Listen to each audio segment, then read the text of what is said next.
વડોદરા શહેરના પ્રતાપનગર વિસ્તારમાં આવેલ ફેમ વિહાર સિનેમાર્કમાં પરિવાર સાથે ફિલ્મ જોવા ગયેલી એક બાળકી સાથે છેડતી થયાના ગંભીર આક્ષેપો સામે આવ્યા છે.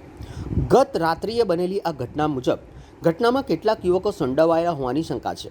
ઘટના બાદ સિનેમા પરિસરમાં તણાવનો માહોલ સર્જાયો હતો અને સ્થાનિકોમાં રોષ જોવા મળ્યો છે. પરિવારે પોલીસમાં ફરિયાદ કરવાની પ્રક્રિયા શરૂ કરી છે. આ બનાવને લઈને સ્થાનિક લોકો દ્વારા દોષિતો સામે કડક કાર્યવાહી કરવાની પણ માંગ ઉઠી છે. સાથે જ સિનેમા હોલમાં સુરક્ષા વ્યવસ્થાઓ અંગે પણ સવાલો ઊભા થયા છે. પોલીસે મામલાની ગંભીરતા ધ્યાનમાં રાખી તપાસ હાથ ધરી છે. સીસીટીવી ફૂટેજને આધારે આરોપીઓને ઓળખવાનો પ્રયાસ ચાલી રહ્યો છે. અધિકારીઓએ જણાવ્યું છે કે દોષિતો સામે કાયદેસરની કડક કાર્યવાહી કરવામાં આવશે. અમારા જાણકારી આવી કે ફેમ વિહારમાં એક બાળક છોકરી હતી 14 વર્ષની, એના પરિવાર સાથે પિક્ચર જોવા ગઈ હતી. ત્યાં કેટલાક વિધર્મી યુવાનોએ છેડતી કરી. આ મુદ્દો કોઈ ધર્મ અધર્મ નથી. આ મુદ્દો એક બાળકીનો છે કે બાળકી કોઈ પણ જ્ઞાતિ જાતિ ધર્મની હોય એની છેડછાડ ચલાવી લેવામાં નહીં આવે. અમારી સાથે ભાજપના કાઉન્સિલર દીપિકાબેન પટની, અંકિતાબેન સોની ઉપસ્થિત છે. અમારા ત્રણેયની એક જ માંગ છે કે ધર્મ જાતિ છોડીને ધર્મ જાતિ ઉપર કોઈ પણ છોકરી હોય એ છોકરી સાથે ન્યાય મળવો જોઈએ. એના કારણે પીએન રજૂઆત કરી કે જે પણ છોકરાને વહેલી તકે પકડે, એના પર કાયદેસરની કાર્યવાહી કરે અને એ લોકોને એક સબક શીખવાડે કે કારણે કોઈ પણ દીકરીની છેડછાડી કરે નહીં. જાણકારી અનુસાર 4 બાળકો હતા. એની ઉંમર 18 વર્ષની છે, કોઈની ઉંમર 18 છે, કોઈની 20 છે. 2 પકડાયા છે, 2 ભાગી ગયા છે, પરંતુ પોલીસ એની કાયદેસરની કાર્યવાહીના ભાગરૂપે એ લોકોને પકડી રહી છે. અને અમારી એક જ માંગ છે કે એ લોકોને મેથી પાક ચખાડે અને કાલની બીજો કોઈ પણ યુવાનો કોઈ છોકરી સાથે છેડતી ના કરે અને કાલની બીજું કોઈ બાબત ના બને ગંભીરનું ધ્યાન રાખે. રાતના 3 વાગી રહ્યા છે લગભગ. વાડી પોલીસ સ્ટેશનની સામે ઊભી છું. જે અભદ્ર ઘટના ઘટી છે એના માટે હું અહીંયા છું અને અહીંયાથી હલવાની નથી. કારણ કે સૌ પ્રથમ તો હું પહેલી મહિલા છું અને જ્યારે અમારી છોકરી જોડે છેડતી થાય તો દીપા શ્રીવાસ્તવ અહીંયા જ રહેશે, તત્પર રહેશે. દરેક વસ્તુનું મને જવાબ જોઈશે અને આ વારંવાર થતું જાય છે, પણ હવે સહન કરવામાં આવે નહીં.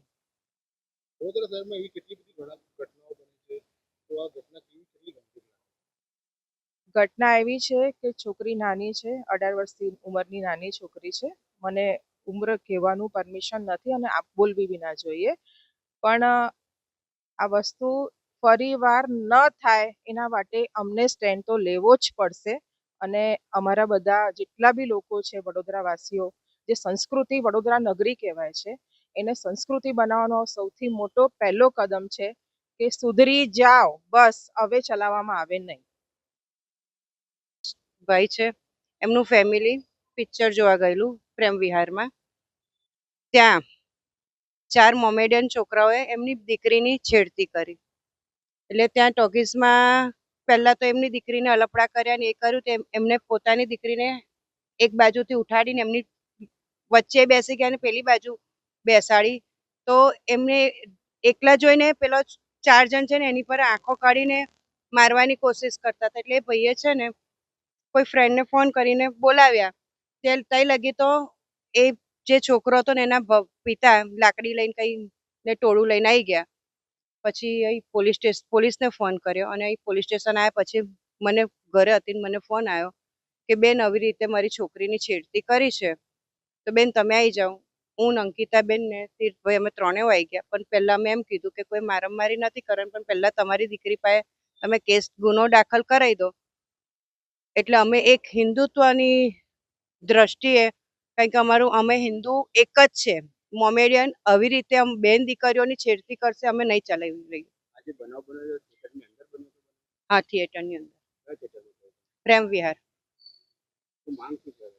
અમારી એક જ માંગ છે કે અમારી હિન્દુની બેન દીકરીઓને આવી રીતે એ લોકો આવીને છેડતી કરશે તો અમે સહેજે ચલાવી નહીં લઈએ.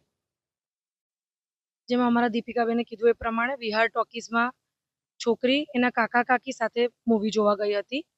ત્યાં 4 છોકરા મુસ્લિમ કોમના આવ્યા હતા, છેડતી કરી હતી. એ પછી અમને ફોન આવ્યો એટલે અમે અહીંયા દોડીને આવી ગયા. એટલે પ્રમાણે ધર્મ કોઈ પણ હોય, છોકરીની છેડતી સહન કરી લેવામાં નહીં આવે. અને અમારા વોર્ડનો પ્રશ્ન છે એટલે વોર્ડમાં અમે રાત હોય કે દિવસ અમે એના માટે અમે સદૈવ ઊભા જ છે, કોઈ પણ કામ હોય. અને આ મુદ્દો છે, આ મુદ્દો બહુ સેન્સિટિવ મુદ્દો છે, એટલે આના માટે એક્શન મેજર થવું જ જોઈએ. અને કાનૂનન એવી સજા થવી જોઈએ કે એ લોકો યાદ રાખે કે આ વસ્તુ બીજી વાર ના બને. જાહેરમાં એવી સજા થવી જોઈએ કે બીજી વાર આ વસ્તુ ના બને.